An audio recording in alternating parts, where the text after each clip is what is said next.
Hello friends, welcome back to my YouTube channel. तो friends, आप देख रहे हैं दो दिल एक जान। तो फ्रेंड्स, आप आगे देखेंगे कि दया माई रिज़ल्ट अनाउंस करती है और उसमें सबसे पहले लकी ड्रॉ से पर्ची उठाई जाती है। तो उस पर्ची में नाम आता है मिस कॉल का। और जब नाम मिस कॉल का आता है तो सत्या ये सुन कर के हैरान हो जाता है कि मिस कॉल, मैंने तो नाम अंतरा लिखा था और अंतरा ही सारी पर्चियों में थे। ये मिस कॉल रघु की कहाँ से आ गई। और फिर इधर सत्या की नज़र पड़ती है रघु पर। रघु अपनी मिस कॉल को देख रहा होता है और वो देखता है कि ये क्या, अंतरा को देख रहा है।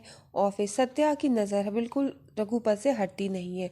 और फिर उसका ध्यान जाता है कि जब उससे अंतरा पहली बार मिली थी, जब उसकी जान बचाई थी, और फिर दूसरी बार जब उसने देखा था बाय करते हुए, और फिर उसके बाद जब उसने उसको तीसरी बार देखा तो वो बहुत खुश थी। और फिर इधर आप देखेंगे कि दया माई जब मिस कॉल का नाम लेती है तो वहाँ पे अंतरा खड़ी होती है। तो रघु अंतरा को बेस्ट ऑफ लक बोलता है और उसके बाद अंतरा रघु की तरफ देखकर मुस्कुराती है।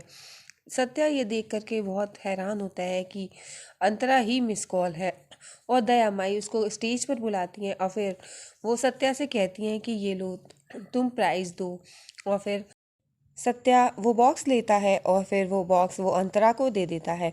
अंतरा अपना प्राइज़ ले लेती है और फिर अंतरा सत्या से कहती है, क्या मुझे माइक मिलेगा, मुझे भी कुछ कहना है। तो फिर सत्या कहता है, हाँ हाँ क्यों नहीं, ज़रूर। और आज तो आप जीत गई हैं, आज आप विनर हैं, तो आज की शाम आपकी हुई। फिर अंतरा वो माइक ले लेती है और फिर वो कहती है कि नमस्कार, हम आप लोगों के बहुत आभारी हैं। आप लोगों ने हमें इस लायक समझा कि हम यहाँ पर जीत सकें, और हमने जो प्राइज़ मनी जीती है वो हम बस्ती के हित के लिए लगाना चाहते हैं। और और आप लोगों का जो साथ मिला उसके लिए बहुत बहुत धन्यवाद। फिर इतना कहने के बाद फिर वो ये भी कहती है कि इसमें सिर्फ मेरा ही हाथ नहीं है, मैं तो इसमें पर्ची डालना भी नहीं चाहती थी, लेकिन किसी ने मुझसे कहा कि मुझे भी हक है और किस्मत तो आजमानी चाहिए, तो मैंने पर्ची नहीं डाली, उसने मेरे नाम की पर्ची डाली मिस कॉल की। तो इस जीत का हकदार वो भी है।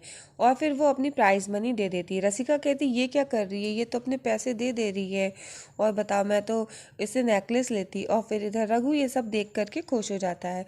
फिर सत्या वहीं पर खड़ा रहता है। अंतरा अपना वो बॉक्स लेकर के आती है, वो रघु को दे देती है। वो कहती है कि ये लो रघु, बस्ती के हित में लगा देना।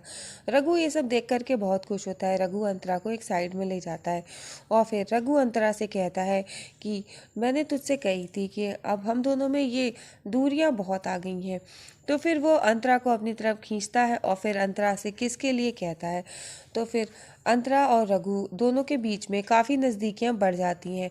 और रघु अंतरा से जब किसके लिए कहता है तो अंतरा शर्मा जाती है। रघु कहता है तो फिर रहने दो, और फिर अंतरा कहती है कि नहीं। और अंतरा फिर रघु के और नज़दीक जाती है। रघु अंतरा को देख रहा होता है और अंतरा रघु को। और फिर अंतरा रघु के इतने करीब आती है और फिर रघु उसकी आंखों से नज़र हटा नहीं पा रहा होता है। अंतरा रघु को किस करने के लिए उसके और करीब जाती है और फिर उसके गाल पे वो किस कर देती है और फिर वो शर्मा के वहाँ से चली जाती है। रघु बहुत खुश होता है और बहुत ज़्यादा खुश होता है रघु। फिर इधर आप देखेंगे कि रात को जब सत्या साइकिलिंग के लिए जा रहा होता है तो वो देखता है रघु अपने ऊपर बालकनी में बॉक्सिंग कर रहा होता है।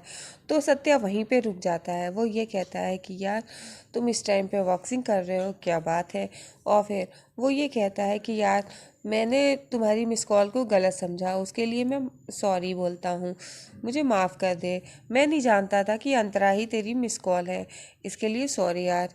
और फिर वो रघु से माफ़ी भी मांगता है। फिर रघु उससे कुछ भी नहीं बोलता और फिर वो ये कहता है कि रघु, तुमको माई बुला रही थी किसी काम के लिए।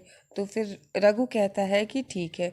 और सत्या रघु को किसी बहाने से वो नीचे की तरफ भेजने के लिए करता है, लेकिन रघु की नज़र अंतरा की बालकनी पर होती है। रघु ये सोचता है कि अंतरा बालकनी में आती ही होगी। फिर सत्या कहता है कि तू टेंशन मत ले, अगर तेरी मिस कॉल ऊपर आई तो मैं कह दूंगा तू किसी काम से गया है, थोड़ी देर में मिल जाएगा। फिर रघु उससे कुछ भी नहीं बोलता है, एकदम चुप रहता है। सत्या बार बार उससे बात करने की कोशिश करता है, लेकिन रघु उसे कोई भी रिप्लाई नहीं करता, कुछ भी नहीं, वो चला जाता है। फिर इधर उसके जाते ही इधर आप देखेंगे कि बालकनी में अंतरा आती है। अंतरा रघु को ढूंढ रही होती है, लेकिन वहाँ पर रघु नहीं होता है, सत्या खड़ा होता है। जब अंतरा सत्या को देखती है तो एकदम से वो शांत हो जाती है और फिर उसकी नज़रें रघु को ढूंढ रही होती हैं। लेकिन फिर सत्या उसको इशारे में बताता है कि रघुनाथ नीचे गया है, माई ने बुलाया है काम से। फिर वो चली जाती है और फिर सत्या की नज़र उसकी बालकनी पे होती है। इधर फिर आप देखेंगे कि रघु अंतरा से फ़ोन पर बात कर रहा होता है और वो अपनी चाबी उठाता है। वो कहता है कि देख, जो भी तुझे शॉपिंग करनी है नवरात्रि की, वो ऐसा करते हैं, मैं थोड़ी देर में तुझसे मिलता हूँ और फिर हम दोनों लोग साथ में चलेंगे और मैं तुझे शॉपिंग करा दूँगा। वो कहती है ठीक है। और फिर इधर सत्या बैठा हुआ होता है तो दयामाई आती है। दयामाई कहती है सत्या से कि मैंने आज बिल्डर को बुलाया है और तुम उन लोगों से मिल लेना। तो सत्या कहता है कि ठीक है। और फिर सत्या वहाँ पर बैठा हुआ होता है तो दयामाई कहती है मैंने रसिका से बोल करके तुम्हारे लिए आलू के पोहा बनवाया है। तो फिर सत्या कहता है कि नहीं, मुझे आलू का पोहा नहीं खाना है, अब मुझे ब्रेड मफ़िन खाने की आदत पड़ गई है, अब मैं वही खाऊंगा। और फिर वो कहती है कि ठीक है। इधर फिर आप देखेंगे बिल्डर आ जाते हैं और बिल्डर सत्या के साथ बैठते हैं और वो बातचीत करते हैं। बिल्डर अपना मैप लाए होते हैं मॉल के लिए और दयामाई कहती है कि आप सत्या को दिखा दीजिए। तो सत्या वहाँ पर चुपचाप बैठा होता है। वो लोग अपना मैप दिखाते हैं और पूछते हैं कि यहाँ पर कितने फ्लोर होने चाहिए और गार्डन वगैरह के लिए पूछते हैं। तो सत्या कहता है कि हाँ ठीक है, और वो बिल्कुल देखता भी नहीं है, लेकिन वो हर बात के लिए ठीक है बोल देता है। दयामाई देखती है कि वो बिल्कुल भी इंटरेस्ट नहीं ले रहा है। इतने में वहाँ पर रघु आ जाता है। रघु दयामाई के पैर छू के वहीं पर खड़ा होता है और फिर बिल्डर कहते हैं कि तो काम कब से शुरू करना चाहिए। तो सत्या कहता है कि काम हमें आज ही से शुरू कर देना चाहिए। तो फिर रघु कहता है कि नहीं, हमें ये काम अभी नहीं करना चाहिए। दयामाई पूछती है कि क्यों भाई, अभी ये काम क्यों नहीं करना चाहिए। तो वो ये कहता है कि जल्दी बारिश का मौसम आ रहा है, बरसात शुरू हो जाएगी तो काम हमें बंद करना पड़ेगा और हमको ये ऐसे टाइम पे करना चाहिए जिससे कि हम बरसात का फ़ायदा उठा सकें। तो बिल्डर कहते हैं हाँ, आप बिल्कुल सही कह रहे हैं। और फिर वो नक्शे को देख करके बताता है कि गार्डन कहाँ पर होना चाहिए और दीवार के लगे गार्डन होना चाहिए। दया माई रघु की बात से सहमत होती है। यहाँ पर सत्या चुपचाप बैठा होता है और पार्किंग और गार्डन की सारी बातें डिस्कस हो जाती हैं। तो बिल्डर कहता है कि मिस्टर रघु, आपको तो इसकी मैप की बहुत जानकारी है, क्या बात है। और फिर वहाँ पर वो चुपचाप खड़ा रहता है, कुछ भी नहीं बोलता है।